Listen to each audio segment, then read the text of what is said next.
শুভ সন্ধ্যা বন্ধুরা। দেখো, কাঁকরোল আর নারকেল কোড়া নিয়ে হাজির হয়ে গেলাম। আজকে যেহেতু সোমবার, আবার শ্রাবণ মাসের সোমবার, তো নিরামিষ তো খেতেই হবে। তো কাঁকরোলগুলোকে কেটে নিলাম।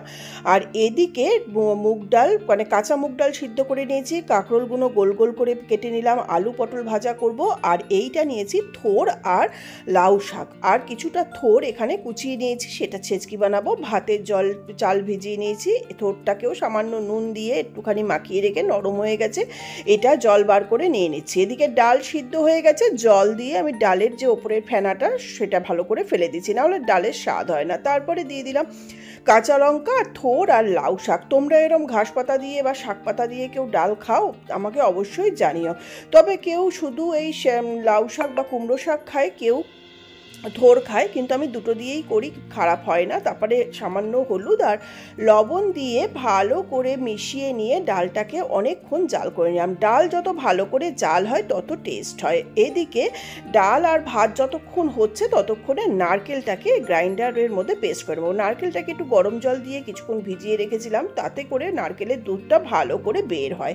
এটা হলো আমার শ্বশুরবাড়ির তেল ছাড়া মানে দুধ কাঁকরোল, যেটা অসাধারণ রান্নাটা হয়। কোনো তেল মশলা না, শুধু নারকেলের দুধ, লবণ, হলুদ, মিষ্টি আর একটু কাঁচা লঙ্কা। দেখুন, নারকেলের দুধটাকে ভালো করে ছাঁকনি দিয়ে ছেঁকে দুধটাকে বার করে নিলাম গ্রাইন্ডারে পেস্ট করার পরে। তারপরে আমি একবারই এটা ফ্রাই প্যানের মধ্যে নিলাম, এতেই রান্নাটা করব, তাতে আর নারকেলের তেলটা নষ্ট হবে না। এরপরে ওই দুধের ভিতরে দিয়ে দিলাম ধুয়ে কেটে রাখা কাঁকরোলগুলোকে সম্পূর্ণ দিয়ে আমি এখানে একটা গোটা নারকেল ইউজ করেছি পুরো 5টা কাঁকরোলের জন্য। তারপরে পিঞ্চ হলুদ গুঁড়ো, এটা হলুদ গুঁড়ো দিলেও হয়, না দিলেও হয়, আর লবণ স্বাদ অনুযায়ী দিয়ে, আর বেশ 5-6টা কাঁচা লঙ্কা 2 ফালি করে দিয়েছি, কিন্তু কেন এটাতে কোনো মশলা পড়ে না। তারপরে ভালো করে মিশিয়ে নিয়ে ছোট বার্নারে এটা ঢাকা চাপা দিয়ে অনেকক্ষণ ধরে, হাফ অ্যান আওয়ার ধরে রান্নাটা করতে হবে। নারকেলের দুধটা সম্পূর্ণ টেনে তেল বেরিয়ে বেশ ভাজা ভাজা হলেই হয়ে যাবে তেলবিহীন দুধ কাঁকরোল। তারপরে আমি অপর দিকে ডালটা জাল করে নামিয়ে রেখে কড়াই ধুয়ে কড়াইয়ের মধ্যে সামান্য তেল, কালো জিরে, রাঁধুনি শুকনো লঙ্কা ফোড়ন দিয়ে সুন্দর একটা গন্ধ বেরোলে হাতাটা উল্টে ডালটা সম্বার দিয়ে দিলাম। এরকম হাতা উল্টে ডাল সম্বার দিলে মা বলে ডালের ফ্লেভারটা ভালো থাকে। তো ডালটা হয়ে গেছে, তারপরে সামান্য আর একটু তেল, সর্ষে ফোড়ন দিয়ে নারকেলটা দিয়ে কাঁচা লঙ্কা দিয়ে এবার থোর ছেঁচকিটা বানিয়ে নেব।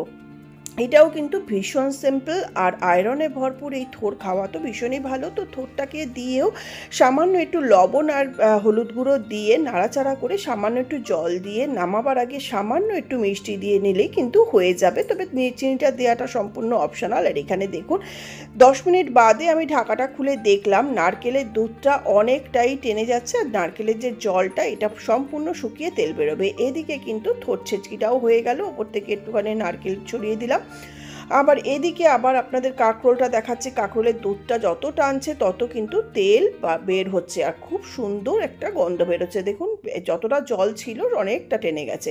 এইবার কড়াইটা ধুয়ে আবার একটু তেল দিয়ে, কালো জিরে ফোড়ন দিয়ে, কাঁচা লঙ্কা ফোড়ন দিয়ে এবার আলু আর পটলটা ভাজা করে নেব। এটাও সামান্য নুন, হলুদ আর সামান্য একটু চিনি দিয়ে ভাজা ভাজা করে নেবো। কোনো কিন্তু মশলা নেই, জিরে, ধনের গুঁড়ো, পেঁয়াজ, কিচ্ছু না। আর আজকে যেহেতু সোমবার, দেখুন এইদিকে এই রান্নাগুলো করতে করতে আমার কিন্তু কাঁকরোলটাও অলমোস্ট রান্না হয়ে একদম নারকেলের তেলটা বেরোচ্ছে। আর নারকেলটা না দেখুন ভাজা ভাজা হচ্ছে, একটা নারকেল ভাজার যে কি স্মেল বেরিয়েছে, আপনারা রান্না করলে তবে বুঝবেন। তো কাঁকরোলটা একদম হয়ে গেছে, আর দারুণ স্মেল বেরিয়েছে, এটা দারুণ লাগে খেতে। ওদিকে আলু পটল ভাজা হয়ে গেছে, থোর ছেঁচকি হয়ে গেছে, ডাল হয়ে গেছে, আর ভাতটাও কিন্তু আমার রান্না হয়ে গেছে।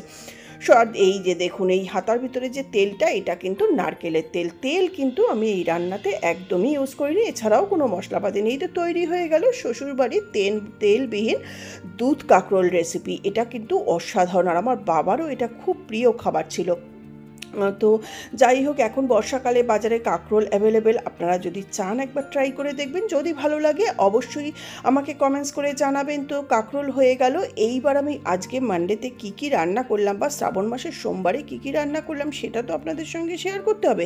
আর এটা শুধু ভাত নয়, এই দুধ কাঁকরোলটা না ভাত, রুটি, যে কোনো কিছুর সঙ্গেই কিন্তু দারুণ লাগে। আমার বাবা তো এটাকে বলতেন ভেজ কাবাব।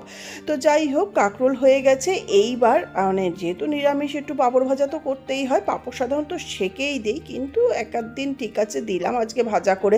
একটু মেঘলা মেঘলা ওয়েদার আছে, ভেবেছিলাম খিচুড়ি পাঁপড় ভাজা করব, কিন্তু না, খিচুড়ি করার নাম করলেই কিন্তু বৃষ্টি বন্ধ হয়ে যায়, রোদ ওঠে, সেই জন্য আমি খিচুড়ির চান্স নিলাম না। আর এত সবজি রয়েছে বলে তো দেখুন পাঁপড়ও কিছুটা ভেজে নিলাম। পাঁপড়গুলো ভেজে আমি কড়াইয়ের সাইডে এভাবে একটুখানি রাখি, তাহলে তেলটাও ঝরে যায় আর বেশ মচমচে হয়ে যায়। দেখুন ভাত রেডি হয়ে গেছে, ডাল তৈরি হয়ে গেছে থোর আর লাউ শাক দিয়ে, তারপরে এখানে হয়ে গেছে থোর ছেচকি, উপরে একটুখানি নারকেল ছড়িয়ে দিয়েছি, এটা অপশনাল, ইচ্ছে হলে দেবেন, না হলে না। আলু পটল ভাজা আর কাঁকরোল আর অবশ্যই পাঁপড় ভাজা। আর দই তো থাকেই, কিন্তু দই আর আজকে খাওয়া হবে না, এমনি বৃষ্টি বৃষ্টি আছে বলে। তো এটাই ছিল আমার সোমবারের মেনু। তো কেমন লাগলো আমার এই সোমবারের মেনু জানাতে ভুল করবেন না। আর দুধ কাঁকরোলের রেসিপি কিন্তু আমার ইউটিউবে দেখানো আছে। তো আজকের মতন ভিডিওটা এই পর্যন্ত। সবাই ভালো থাকবেন, সুস্থ থাকবেন, দেখতে থাকবেন আমার চ্যানেল। নমস্কার, ধন্যবাদ।